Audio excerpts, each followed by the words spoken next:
জমিনের উপর বিচরণশীল এমন কোন জীব নেই যার রিজিক পৌঁছানোর দায়িত্ব আল্লাহর উপর নেই। তিনি যেমন তার আবাস সম্পর্কে অবহিত, তেমনি তার মৃত্যুর পর তাকে যেখানে সোপর্দ করা হবে তাও তিনি জানেন। এসব কথা একটি সুস্পষ্ট গ্রন্থে লিপিবদ্ধ আছে। আর তিনি আল্লাহ তাআলা, যিনি আসমান সমূহ ও জমিন 6 দিনের মধ্যে সৃষ্টি করেছেন। সে সময় তার আরশ ছিল পানির উপর।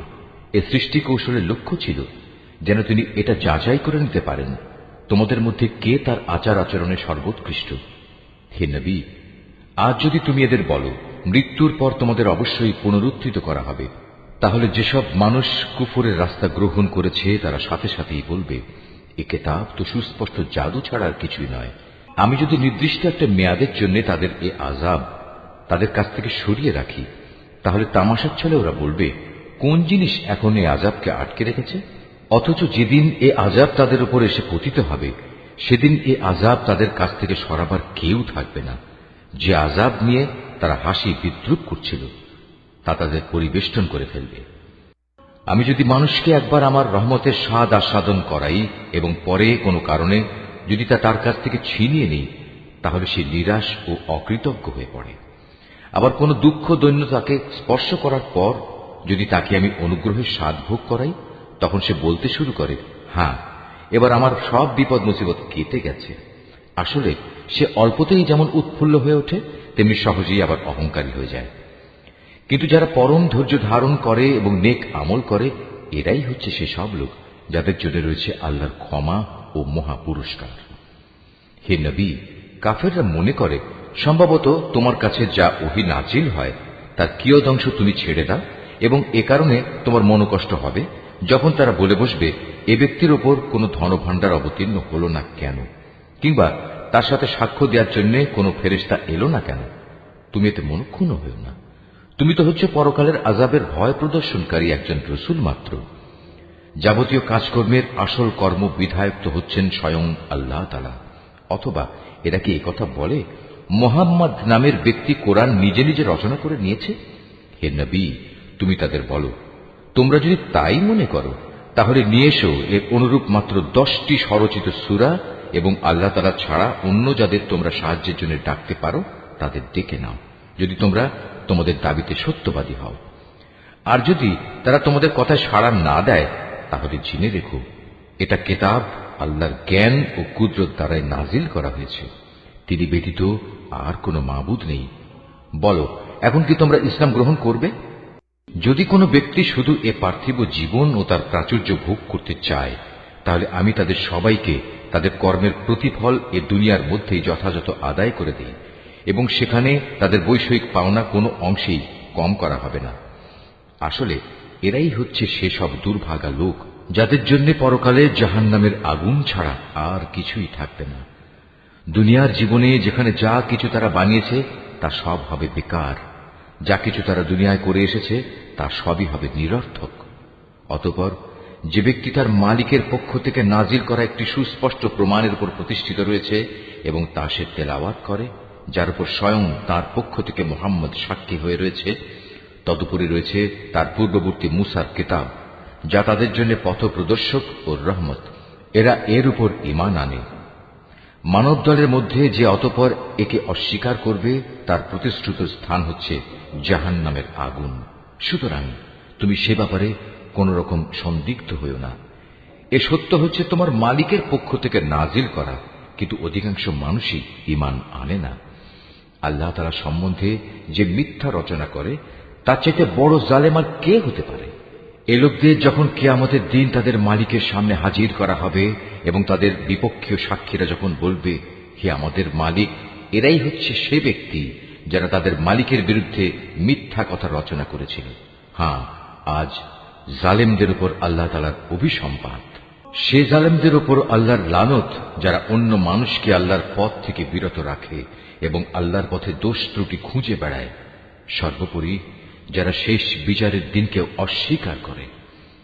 এরা এই জমিনের বুকেও আল্লাহ তাআলাকে কখনো ব্যর্থ করে দিতে পারেনি, না আল্লাহর মোকাবেলায় তাদের সেখানে কোনো অভিভাবক ছিল। এদের জন্য আযাব হবে দ্বিগুণ। এরা কখনো দিন ইমানের কথা শুনতে সক্ষম হতো না, না এরা সত্য দিন নিজেরা দেখতে পেত। এরাই হচ্ছে সেসব লোক যারা নিজেদের দারুণ ক্ষতি সাধন করল। দুনিয়ায় যত মিথ্যা তারা রচনা করেছিল, আখেরাতে তার সবই তাদের কাছ থেকে হারিয়ে যাবে। অবশ্যই এরা হবে আখেরাতে সর্বাধিক ক্ষতিগ্রস্ত মানুষ। পক্ষান্তরে যারা আল্লাহর উপর নিশ্চিত ঈমান এনেছে এবং নেক আমল করেছে, উপরন্তু নিজেদের মালিকের প্রতি সদা বিনয়াবনত থেকেছে, তারা হবে জান্নাতের বাসিন্দা। সেখানে তারা চিরকাল অবস্থান করবে। জাহান্নামী আর জান্নাতি এ দুটো দলের উদাহরণ হচ্ছে এমন, যেমন একদল হচ্ছে অন্ধ ও বধির, আর একদল হচ্ছে চক্ষুষ্মান ও শ্রবণ শক্তি সম্পন্ন। এ দুটো দল কি সমান? তোমরা কি এখনো শিক্ষা গ্রহণ করবে না? আমি অবশ্যই নূহকে তার জাতির কাছে পাঠিয়েছি।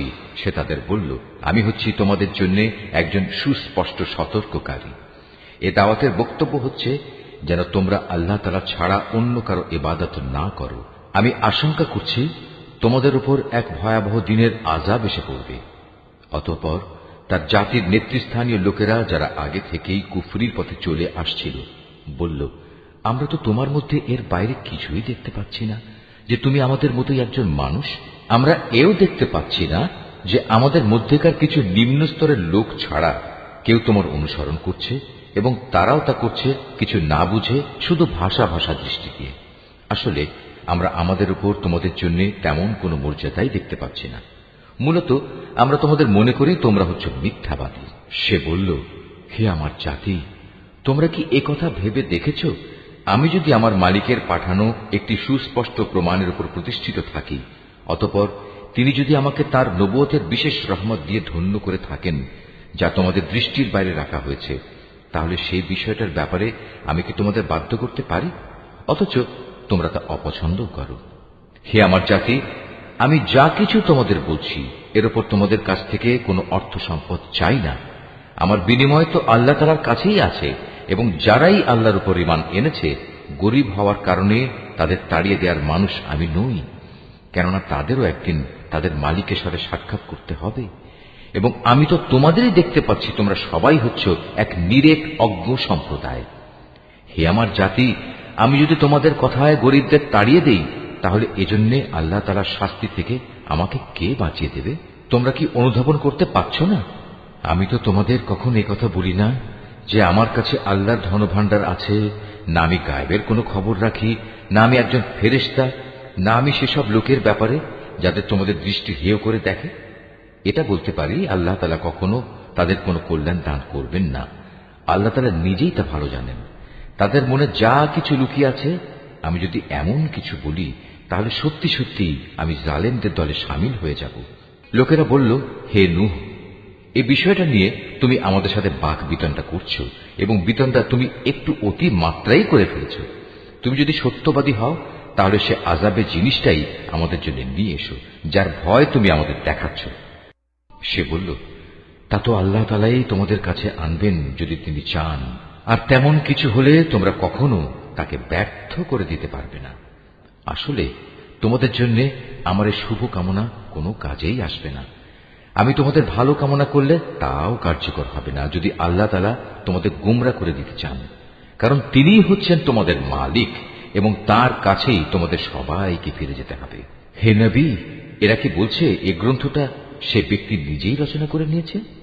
তুমি বলো, যদি আমি তা রচনা করে থাকি, তাহলে এ অপরাধের দায়িত্ব আমার উপর। তবে এ মিথ্যা অভিযোগ আরোপ করে যে অপরাধ তোমরা করছো, তা থেকে আমি সম্পূর্ণ মুক্ত। আর নূহের উপর ওহী পাঠানো হলো যে তোমার জাতির লোকদের মধ্যে থেকে যারা ঈমান এনেছে, তারা ছাড়া আর কেউই নতুন করে ঈমান আনবে না। সুতরাং এরা যা কিছু করছে, হে নবী, তুমি তার জন্য দুঃখ করো না। তুমি আমারই তত্ত্বাবধানে আমারই ওহীর আদেশে একটি নৌকা বানাও, এবং যারা জুলুম করেছে তাদের ব্যাপারে তুমি আমার কাছে কোনো আবেদন নিয়ে হাজির হয়ে না। নিশ্চয়ই তারা নিমজ্জিত হবে। পরিকল্পনা মোতাবেক সে নৌকা বানাতে শুরু করল। যখনই তার জাতির নেতৃস্থানীয় লোকেরা তার পাশ দিয়ে আসা যাওয়া করত, তখন নূহকে নৌকা বানাতে দেখে তাকে দিয়ে হাসাহাসি শুরু করে দিত।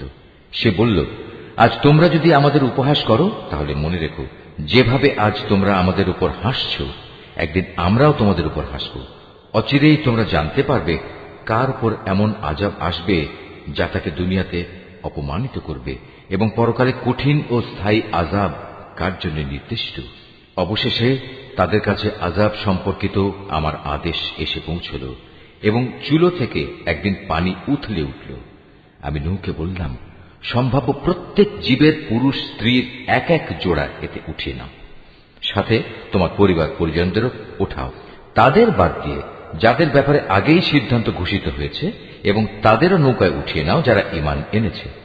মূলত তার সাথে আল্লাহর উপর খুব কম সংখ্যক মানুষ ঈমান এনেছিল। সে তার সাথীদের বলল, তোমরা এতে উঠে পড়ো, আল্লাহর নামে এর গতি ও স্থিতি নির্ধারিত হবে। নিশ্চয়ই আমার মালিক ক্ষমাশীল ও পরম দয়ালু। অতঃপর সে নৌকা পাহাড় সম বড় বড় ঢেউয়ের মধ্যে তাদের বয়ে নিয়ে চলতে থাকল। নূহ তার ছেলেকে নৌকায় আরোহণ করার জন্য ডাকল। সে আগে থেকেই দূরবর্তী এক জায়গায় দাঁড়িয়েছিল। হে আমার ছেলে, আমাদের সাথে নৌকায় ওঠো, আজ এমনই একটি কঠিন দিনে তুমি কাফেরদের সাথী হইও না। সে বলল, পানি বেশি দেখলে আমি কোনো পাহাড়ে গিয়ে আশ্রয় নেব এবং তা আমাকে পানি থেকে বাঁচিয়ে দেবে। নূহ বলল, কিন্তু আজ তো কেউই আল্লাহর গজবের হুকুম থেকে কাউকে বাঁচাতে পারবে না, তবে যার উপর আল্লাহ তাআলা দয়া করবেন সেই শুধু আজ রক্ষা পাবে। পিতা পুত্র যখন কথা বলছিল তখন হঠাৎ করে একটা বিশাল ঢেউ তাদের উভয়কে বিচ্ছিন্ন করে দিল। মুহূর্তের মধ্যেই সে নিমজ্জিত লোকদের অন্তর্ভুক্ত হয়ে গেল। অতঃপর বলা হল, হে জমিন, তুমি এবার তোমার পানি গিলে নাও। হে আসমান, তুমিও পানি বর্ষণ থেকে ক্ষান্ত হও। অতএব পানির প্রচণ্ডতা প্রশমিত হল এবং আল্লাহর কাজও সম্পন্ন হল। নূহের নৌকা গিয়ে স্থির হল জুদি পাহাড়ের উপর। আল্লাহর ঘোষণা ধ্বনিত হল, জালেম সম্প্রদায়ের লোকেরা নিঃশেষিত হয়ে বহু দূরে চলে গেছে। নূহ তার ছেলেকে ডুবতে দেখে তার মালিককে ডেকে বলল, হে আমার মালিক, আমার ছেলে তো আমারই পরিবারের এক সদস্য। আমার আপনজনদের ব্যাপারে তোমার ওয়াদা অবশ্যই সত্য, আর তুমিই হচ্ছ সর্বোচ্চ বিচারক। আল্লাহ বললেন, হে নূহ, সে তোমার পরিবারের অন্তর্ভুক্ত নয়, সে তো হল এক অসৎ কর্মপরায়ণ ব্যক্তি। অতএব তোমার যে বিষয়ের জ্ঞান নেই সে বিষয়ে আমার কাছে তুমি কিছু চেও না। আমি তোমাকে উপদেশ দিচ্ছি, নিজেকে কোনো অবস্থায় জাহেলদের দলে সামিল করো না। সে বলল, হে আমার মালিক, যে বিষয় সম্পর্কে আমার কোনো জ্ঞান নেই সে ব্যাপারে কিছু চাওয়া থেকে আমি তোমার কাছে পানা চাই। তুমি যদি আমাকে মাফ না করো এবং আমার ওপর দয়া না করো তাহলে আমি ক্ষতিগ্রস্তদের অন্তর্ভুক্ত হয়ে যাব। তাকে বলা হলো, হে নূহ, বন্যার পানি নেমে গেছে। এবার সূরা ইউসুফ। রহমান রহিম আল্লাহ তাআলার নামে। আলিফ লাম র। এগুলো হচ্ছে একটি সুস্পষ্ট গ্রন্থের আয়াত। নিঃসন্দেহে আমি একে আরবি কোরআন হিসেবে নাজিল করেছি যেন তোমরা তা অনুধাবন করতে পারো। হে নবী, আমি তোমাকে এ কোরআনের মাধ্যমে একটি সুন্দর কাহিনী শোনাতে যাচ্ছি যা আমি তোমার কাছে ওহী হিসেবে পাঠিয়েছি। অথচ তার আগ পর্যন্ত তুমি এ কাহিনী সম্পর্কে ছিলে সম্পূর্ণ বেখবর লোকদেরই একজন। এটা হচ্ছে সে সময়ের কথা যখন ইউসুফ তার পিতাকে বলল, হে আমার পিতা, আমি স্বপ্নে দেখেছি 11টা তারা, চাঁদ ও সূরজকে আমি এদের আমার প্রতি সাজদাবনত অবস্থায় দেখেছি। একথা শুনে তার পিতা বলল, হে আমার স্নেহের পুত্র, তুমি তোমার এই স্বপ্নের কথা কিন্তু তোমার ভাইদের কাছে বলে দিও না, তারা তোমার বিরুদ্ধে ষড়যন্ত্র আঁটতে শুরু করবে, কেননা শয়তান মানুষের খোলাখুলি দুশমন। এমনি করেই তোমার মালিক তোমাকে নবুয়তের জন্য মনোনীত করবেন এবং তোমাকে স্বপ্নের ব্যাখ্যা সহ দুনিয়ার জ্ঞান শিক্ষা দেবেন এবং তার নিয়ামত তোমার উপর ও ইয়াকুবের সন্তানদের উপর তেমনি ভাবেই পূর্ণ করে দেবেন যেমনি ভাবে এর আগেও তিনি তোমার পূর্বপুরুষ ইব্রাহিম ও ইসহাকের উপর তা পূর্ণ করে দিয়েছিলেন। নিশ্চয়ই তোমার মালিক সর্বজ্ঞ ও প্রবল প্রজ্ঞাময়। ইউসুফ ও তার ভাইদের এই কাহিনীর মাঝে যারা সত্যানুসন্ধিৎসু তাদের জন্য প্রচুর নিদর্শন রয়েছে।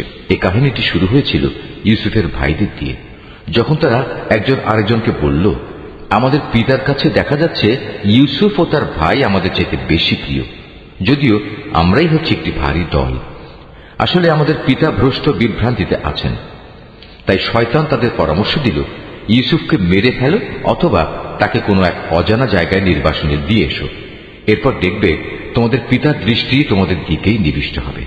অতঃপর তোমরা আবার সবাই ভালো মানুষ হয়ে যেও। এর মধ্যে তাদের মধ্যে থেকে একজন বলল, না, ইউসুফকে তোমরা হত্যা করো না। তোমরা যদি সত্যি সত্যি কিছু একটা করতে চাও, তাহলে তাকে হয়তো কোনো গভীর কূপে ফেলে দিয়েছো। আসা যাওয়ার পথে কোনো যাত্রীদল তাকে উঠিয়ে নিয়ে যাবে। সিদ্ধান্ত মোতাবেক সবাই পিতার কাছে এলো এবং তারা বলল, হে আমাদের পিতা, এ কি হলো তোমার? তুমি কি ইউসুফের ব্যাপারে আমাদের উপর ভরসা করতে পারছো না? অথচ আমরা সবাই হচ্ছি তার শুভাকাঙ্ক্ষী। আগামীকাল তাকে তুমি আমাদের সাথে জঙ্গলে যেতে দাও। সে আমাদের সাথে ফলমূল খাবে ও খেলাধুলা করবে। আমরা নিশ্চয়ই তার রক্ষণাবেক্ষণ করব। সে বলল, এটা অবশ্যই আমাকে কষ্ট দেবে যে তোমরা তাকে নিয়ে যাবে। তদুপরি আমি ভয় করছি এমন তো হবে না যে বাঘ তাকে এসে খেয়ে ফেলবে, অথচ তোমরা তার ব্যাপারে অমনোযোগী হয়ে পড়বে। তারা বলল, আমরা একটি ভারী দলবদ্ধ শক্তি হওয়া সত্ত্বেও যদি তাকে বাঘ এসে খেয়ে ফেলে, তাহলে আমরা সত্যি অথর্ব ও ক্ষতিগ্রস্ত হয়ে পড়ব। অতঃপর অনেক বলে কয়ে যখন তারা তাকে নিয়ে গেল এবং তারা তাকে এক অন্ধ কূপে নিক্ষেপ করার ব্যাপারে সবাই সিদ্ধান্ত নিল এবং তারা তাকে কূপে নিক্ষেপ করেও ফেলল, তখন আমি তাকে ওহী পাঠিয়ে জানিয়ে দিলাম, একদিন এমন আসবে যেদিন তুমি এসব কথা এদের সবাইকে বলে দেবে। এরা তো জানেই না এ ঘটনা কার জন্য কি পরিণাম বয়ে আনবে। ইউসুফকে কুয়ায় ফেলে দিয়ে রাতের কিছু অংশ অতিবাহিত হবার পর তারা কাঁদতে কাঁদতে তাদের পিতার কাছে এলো।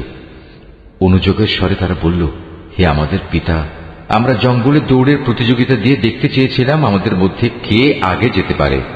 আমরা ইউসুফকে আমাদের মাল সামানা পাহারা দেওয়ার জন্য এগুলোর পাশে রেখে গিয়েছিলাম। ইতিমধ্যে একটা নেকড়ে বাঘ এসে তাকে খেয়ে ফেলে। কিন্তু তুমি তো আমাদের কথা কিছুতেই বিশ্বাস করবে না, যত সত্যবাদী আমরা হই না কেন। তারা তার জামায় মিথ্যা রক্ত মেখে নিয়ে এসেছিল।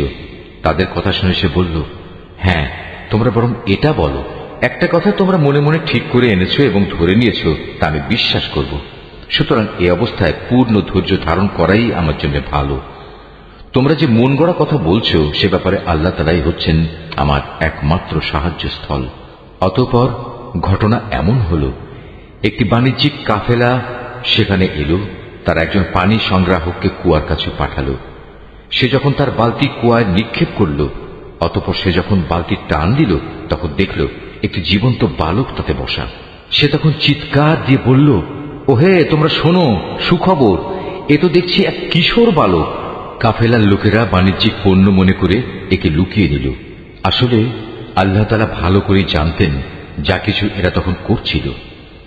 তারা তাকে স্বল্প মূল্যে নির্দিষ্ট কয়েক দিরহামের বিনিময়ে বিক্রি করে দিল। বিনা পুঁজির পণ্য বিধায় এ ব্যাপারে তারা বেশি আশাও করেনি। মিশরের যে ব্যক্তি তাকে ক্রয় করেছিল সে তাকে নিজ ঘরে এনে তার স্ত্রীকে বলল, সম্মানজনকভাবে এর থাকার ব্যবস্থা করো। সম্ভবত বড় হয়ে সে কোনোদিন আমাদের উপকারে আসবে, অথবা ইচ্ছা করলে তাকে আমরা নিজেদের ছেলেও বানিয়ে নিতে পারি। এভাবেই একদিন আমি মিশরের জমিনে ইউসুফকে সম্মানজনক প্রতিষ্ঠা দান করলাম, যাতে করে আমি তাকে স্বপ্নের ব্যাখ্যা সহ অন্যান্য বিষয় আশায় সম্পর্কিত জ্ঞান শিক্ষা দিতে পারি। আল্লাহ তাআলা সব সময় স্বীয় ইরাদা বাস্তবায়নে ক্ষমতাবান, যদিও অধিকাংশ মানুষ এ কথাটা জানে না। অতঃপর সে যখন পূর্ণ যৌবনে উপনীত হল, তখন আমি তাকে নানা রকম প্রজ্ঞা ও জ্ঞান দান করলাম। আর আমি এভাবেই নেককার লোকদের পুরস্কার দিয়ে থাকি। একদিন এমন হল, সে যে মহিলার ঘরে থাকত সে তাকে তার প্রতি অসৎ উদ্দেশ্যে আকৃষ্ট করতে চাইল এবং এ উদ্দেশ্যে সে তার ঘরের দরজাসমূহ বন্ধ করে দিয়ে তাকে বলল, এসো আমার কাছে। এই অশ্লীল প্রস্তাব শুনে সে বলল, আমি থেকে বাঁচার জন্য আল্লাহ তাআলার কাছে আশ্রয় চাচ্ছি। তিনি আমার মালিক, তিনি আমার উৎকৃষ্ট আশ্রয়। যে আল্লাহ তাআলা আমাকে আশ্রয় দিয়ে এখানে থাকতে দিয়েছেন, তার সাথে এই জুলুম আমি করব কিভাবে? তিনি অকৃতজ্ঞ জালেমদের কখনো মুক্তি দেন না। সে মহিলা তার প্রতি অসৎ কাজের এরাদা করে ফেলেছিল এবং সেও তার প্রতি একই উদ্দেশ্যে এরাদা প্রায় করেই ফেলত, যদি না সে বিশেষ রহমতের নিদর্শন হিসেবে তার মালিকের নিদর্শন প্রত্যক্ষ না করত। এভাবেই আমি ইউসুফকে নৈতিকতার উচ্চমানে প্রতিষ্ঠিত রাখলাম, যেন আমি তার থেকে অন্যায় ও অশ্লীলতাপূর্ণ কাজ দূরে সরিয়ে রাখতে পারি। অবশ্যই সে ছিল আমার নিষ্ঠাবান বান্দাদের একজন। অতঃপর তারা উভয়ই সম্পূর্ণ ভিন্ন ভিন্ন উদ্দেশ্যে দরজার দিকে দৌড়ে গেল। মহিলা তাকে ধরতে গিয়ে পেছন দিক থেকে তার জামা টেনে ছিঁড়ে ফেলল। এমত অবস্থায় তারা উভয়ই তার স্বামীকে দরজার পাশে দাঁড়ানো অবস্থায় পেল। তখন মহিলাটি সেও অভিসন্ধি গোপন করার জন্য ইউসুফকে অভিযুক্ত করে বলল, কি শাস্তি হওয়া উচিত সে ব্যক্তির যে ব্যক্তি তোমার স্ত্রীর সাথে অশ্লীল কাজের ইচ্ছা পোষণ করে? তাকে হয় জেলে পাঠাতে হবে, নতুবা অন্য কোনো কঠিন শাস্তি দিতে হবে। সে বলল, সে মহিলাই আমাকে অশ্লীল কাজের প্রতি আকৃষ্ট করতে চেয়েছিল। এ সময় সে মহিলার আপনজনদের মধ্যে থেকে একজন এসে সাক্ষী হিসেবে নিজের সাক্ষ্য পেশ করে বলল, ইউসুফের জামা তদন্ত করে দেখা যাক। যদি তার জামার সম্মুখ ভাগ ছেঁড়া হয়ে থাকে তাহলে বুঝতে হবে অভিযোগের ব্যাপারে সে মহিলা সত্য বলেছে এবং সে ইউসুফ মিথ্যাবাদীদের একজন। আর যদি তার জামা পেছন দিক থেকে ছেঁড়া হয়ে থাকে তাহলে বুঝতে হবে সে নারী মিথ্যা কথা বলছে এবং সেই সত্যিবাদীদের একজন। অতঃপর এ মূল নীতির ভিত্তিতে সে গৃহস্বামী যখন দেখল তার জামা পেছন দিক দিয়ে ছেঁড়া, তখন সে আসল ঘটনা বুঝতে পেরে নিজের স্ত্রীকে বলল, কোনো সন্দেহ নেই, এটা তোমাদের নারীদের ছলনা। আর সত্যি তোমাদের মতো নারীদের ছলনা বড় জঘন্য। হে ইউসুফ, তুমি এ নিয়ে বাড়াবাড়ি করা ছেড়ে দাও এবং হে নারী, তুমি তোমার অপরাধের জন্য আল্লাহর কাছে ক্ষমা প্রার্থনা করো, কেননা তুমি এখানে আসল অপরাধী। বিষয়টা জানাজানি হয়ে গেলে শহরের নারীরা নিজেদের মধ্যে বলতে লাগলো, আজিজের স্ত্রী তার যুবক গোলামের প্রতি আসক্ত হয়ে পড়েছে, তাকে তার গোলামের প্রেম উন্মত্ত করে দিয়েছে। আমরা তো দেখতে পাচ্ছি সে সুস্পষ্ট গুমরাহিতে নিমজ্জিত হয়েছে। সে মহিলা যখন ওদের কানাকানি ও ষড়যন্ত্রের কথা শুনল, তখন সে ওদের সবাইকে নিজের ঘরে ডেকে পাঠালো এবং তাদের জন্য একটি মাহফিলের আয়োজন করল। রীতি অনুযায়ী প্রত্যেককে খাবার গ্রহণের জন্য এক একটি ছুরি দিল। অতঃপর যখন তারা খাবার গ্রহণ করার জন্য ছুরির ব্যবহার শুরু করল, তখন সে ইউসুফকে বলল, এবার তুমি এদের সামনে বেরিয়ে এসো। যখন মহিলারা তাকে দেখল, তখন তারা তার গরিমায় রূপ যৌবনে অভিভূত হয়ে গেল এবং নিজেদের অজান্তেই ছুরি দিয়ে খাবার গ্রহণের পরিবর্তে নিজেদের হাত কেটে ফেলল। তারা বলল, কি অদ্ভুত সৃষ্টি, এ তো কোনো মানুষ নয়, এ তো হচ্ছে এক সম্মানিত ফেরেশতা। এবার বিজয়িনীর ভঙ্গিতে সে মহিলা বলল, তোমরা দেখলে তো, এ হচ্ছে সে ব্যক্তি যার ব্যাপারে তোমরা আমাকে ভর্ৎসনা তিরস্কার করছিলে। এটা ঠিক, আমি তার কাছ থেকে অসৎ কিছু কামনা করেছিলাম, কিন্তু সে নিজেকে বাঁচিয়ে রেখেছে। কিন্তু আমি তাকে যা করতে আদেশ করি সে যদি তা না করে তাহলে অবশ্যই সে কারাগারে নিক্ষিপ্ত হবে এবং অপমানিত হবে। মহিলার দমভক্তি শুনে সে দোয়া করল, হে আমার মালিক, এর আমাকে যে পাপের দিকে আহ্বান করছে তার চাইতে কারাগার আমার কাছে অধিক প্রিয়। যদি তুমি আমাকে এদের ছলনা থেকে রক্ষা না করো তাহলে হয়তো আমি ওদের প্রতি আকৃষ্ট হয়ে যাব এবং এভাবে আমিও জাহেলদের অন্তর্ভুক্ত হয়ে পড়ব। অতঃপর তার মালিক তার ডাকে সাড়া দিলেন। তার কাছ থেকে তিনি মহিলাদের চক্রান্ত সরিয়ে নিলেন। নিশ্চয়ই তিনি মানুষের সব ডাক শোনেন এবং তাদের ষড়যন্ত্র সম্পর্কেও তিনি সম্যক অবগত। আজিজ সহ অন্যান্য লোকদের কাছে এরপর এটাই তখনকার মতো সঠিক সিদ্ধান্ত মনে হল যে তাকে কিছু নির্দিষ্ট সময়ের জন্য হলেও কারাগারে নিক্ষেপ করতে হবে। অথচ তারা ইতিমধ্যে তার সৎ চরিত্রতার যাবতীয় নিদর্শন ভালো করেই দেখে নিয়েছে।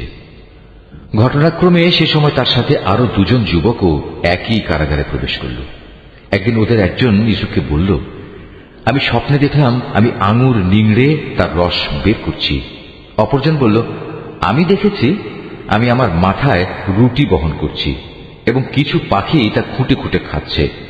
উভয় ইউসুফকে বলল, তুমি আমাদের এর ব্যাখ্যা বলে দাও, আমরা দেখতে পাচ্ছি তুমি আসলেই একজন ভালো মানুষ। সে বলল, তোমরা নিশ্চিত থাকো, এবেলা তোমাদের যে খাবার দেয়া হবে তা তোমাদের কাছে আসার পূর্বেই আমি তোমাদের উভয়কে এর ব্যাখ্যা বলে দেব। তবে জেনে রেখো, এই যে স্বপ্নের ব্যাখ্যা তা হচ্ছে সে জ্ঞানেরই অংশবিশেষ যা আমার মালিক আমাকে শিক্ষা দিয়েছেন। আমি আসলে প্রথম থেকেই তাদের মিল্লাত বর্জন করেছি যারা আল্লাহর উপর ঈমান আনে না, উপরন্তু তারা আখিরাতেও বিশ্বাস করে না। আমি তো আমার পিতৃপুরুষ ইব্রাহিম, ইসহাক ও ইয়াকুবের মিল্লাতেরই অনুসরণ করে আসছি। ইব্রাহিমের সন্তান ও তার অনুসারী হিসেবে এটা আমাদের শোভা পায় না যে আমরা আল্লাহর সাথে অন্য কিছুকে শরীক করব। তাওহীদের এ উত্তরাধিকার হচ্ছে আমাদের উপর এবং সমস্ত মানুষের উপর আল্লাহ তাআলার এক মহা অনুগ্রহ, কিন্তু আমাদের অধিকাংশ মানুষই এজন্য আল্লাহ তাআলার কৃতজ্ঞতা আদায় করে না। হে আমার জেলের সাথীরা, তোমরাই বলো, মানুষের জন্য ভিন্ন ভিন্ন মালিক ভালো না এক আল্লাহ তাআলা ভালো, যিনি মহাপরাক্রমশালী? তাকে ছেড়ে তোমরা যাদের ইবাদত করছো তা তো কতিপয় নাম মাত্র, অজ্ঞতাবশত যা তোমরা ও তোমাদের বাপ দাদারা রেখে দিয়েছ, অথচ আল্লাহ তাআলা এ ব্যাপারে তাদের সাথে কোনো দলিল প্রমাণ নাজিল করেননি। মূলত আইন বিধান জারি করার অধিকার একমাত্র আল্লাহ তাআলারই, আর এ বিধানের বলেই তিনি আদেশ দিচ্ছেন তোমরা আল্লাহ তাআলা ছাড়া অন্য কারো গোলামি করবে না, কারণ এটাই হচ্ছে সঠিক জীবন বিধান। কিন্তু মানুষদের অধিকাংশই এটা জানে না। হে আমার জেলের সাথীরা, এবার তোমরা স্বপ্নের ব্যাখ্যা শোনো। তোমাদের একজন সম্পর্কে কথা হচ্ছে, সে তার মালিককে শরাব পান করাবে, আর অপরজন যার মাথা থেকে পাখি খুঁটে খুঁটে রুটি খাচ্ছিল তার সম্পর্কে কথা এই যে অচিরেই সে শূলবিদ্ধ হবে। এটা হচ্ছে সেই বিষয়টির ব্যাখ্যা যা তোমরা উভয় জানতে চাচ্ছ। ইতিমধ্যেই কিন্তু তার ফয়সালা করা হয়ে গেছে। তাদের মধ্যে যার ব্যাপারে সে মনে করেছে সে মুক্তি পেয়ে যাবে, তাকে উদ্দেশ্য করে সে বলল, তুমি যখন মুক্তি পাবে তখন তোমার মালিকের কাছে আমার সম্পর্কে বলো, আমি স্বপ্নের ব্যাখ্যা বলতে পারি। কিন্তু সে মুক্তি পাওয়ার পর শয়তান তাকে তার মালিকের কাছে ইউসুফের প্রসঙ্গে বলার কথা ভুলিয়ে দিল। ফলে কয়েক বছর সময় ধরে সে কারাগারেই পড়ে থাকল। ঘটনা এমন হল, একদিন বাদশা তার পারিষদদের বলল, আমি স্বপ্নে দেখলাম 7টি মোটা গাভী 7টি পাতলা গাভীকে খেয়ে ফেলছে।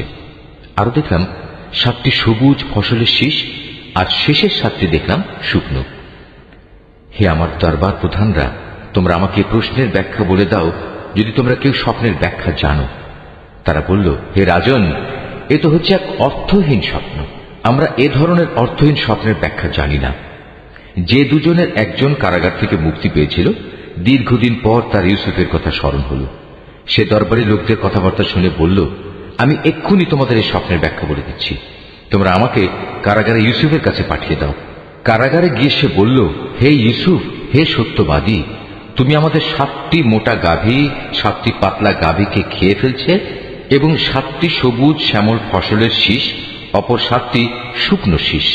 এই স্বপ্নটির ব্যাখ্যা বলে দাও, যাতে করে এই ব্যাখ্যা নিয়ে আমি মানুষদের কাছে ফিরে যেতে পারি। হয়তো এর ফলে তারা তোমার মর্যাদা সম্পর্কেও জানতে পারবে। সে বলল, এ স্বপ্নের ব্যাখ্যা ও সে সম্পর্কে তোমাদের করণীয় হচ্ছে, তোমরা ক্রমাগত 7 বছর ফসল ফলাতে থাকবে। এ সময় প্রচুর ফসল হবে। অতঃপর ফসল তোলার সময় আসলে তোমরা যে পরিমাণ ফসল তুলতে চাও তার মধ্যে থেকে সামান্য অংশ তোমরা খাবারের জন্য রাখবে, তা বাদ দিয়ে বাকি অংশ শীষ সমেত রেখে দেবে। এতে করে ফসল বিনষ্ট হবে না। এরপর আসবে 7টি কঠিন খরার বছর, যা এর আগের কয় বছরের গোটা সঞ্চয় খেয়ে ফেলবে। তাছাড়া যা তোমরা আগেই এ কয় বছরের জন্য জমা করে থাকবে, সামান্য পরিমাণ যা তোমরা বীজের জন্য রেখে দেবে। অতঃপর একটি বছর এমন আসবে যখন মানুষের জন্য প্রচুর বৃষ্টি বর্ষণ করা হবে। সে বছর তারা প্রচুর আঙুরের রসও বের করবে। সে ব্যক্তি যখন বাদশাকে স্বপ্নের এই ব্যাখ্যা বলল, তখন বাদশাহ আগ্রহের সাথে বলল, ইউসুফকে আমার সামনে নিয়ে এসো। যখন শাহী দূত তার কাছে এই খবর নিয়ে কারাগারে এলো, তখন সে বলল, আমি অনুকম্পায় মুক্তি চাই না। আমার বিরুদ্ধে আনিত অভিযোগ আগে প্রমাণিত হোক। তুমি বরং তোমার মালিকের কাছে ফিরে যাও এবং তাকে জিজ্ঞেস করো, সে নারীদের সঠিক ঘটনা কি ছিল যারা প্রকাশ্য মজলিসে নিজেদের হাত কেটে ফেলেছিল। যদিও আমি জানি আমার মালিক তাদের চক্রান্ত সম্পর্কে সম্যক অবগত ছিলেন, কিন্তু আমার মুক্তির আগেই আমার নির্দোষিতার ঘোষণা একান্ত প্রয়োজন। এরপর বাদশাহ সে নারীদের দরবারে তলব করল এবং তাদের জিজ্ঞেস করল, ঠিক ঠিক আমাকে বলো তো, সেদিন তোমাদের কি হয়েছিল যেদিন তোমরা ইউসুফের কাছ থেকে অসৎ কর্ম কামনা করেছিলে? তারা বলল, আশ্চর্য আল্লাহ তাআলার মাহাত্ম্য, আমরা তো তার মধ্যে কোনো পাপই দেখতে পাইনি। এ কথা শুনে আজিজের স্ত্রী বলল, এখন যখন সত্য প্রকাশিত হয়েই গেছে তখন আমাকেও বলতে হয়, আসলে আমি তার কাছে অসৎ কাজ কামনা করেছিলাম। অবশ্যই সে ছিল সত্যবাদী। শাহী তদন্তের খবর শুনে ইউসুফ বলল, এটি আমি এজন্য করতে বলেছিলাম যেন সে বাদশাহ জেনে নিতে পারে আমি আজিজের অবর্তমানে তার আমানতের কোনো খেয়ানত করিনি। কেননা আল্লাহ তাআলা কখনো খেয়ানতকারীদের সঠিক পথ দেখান না।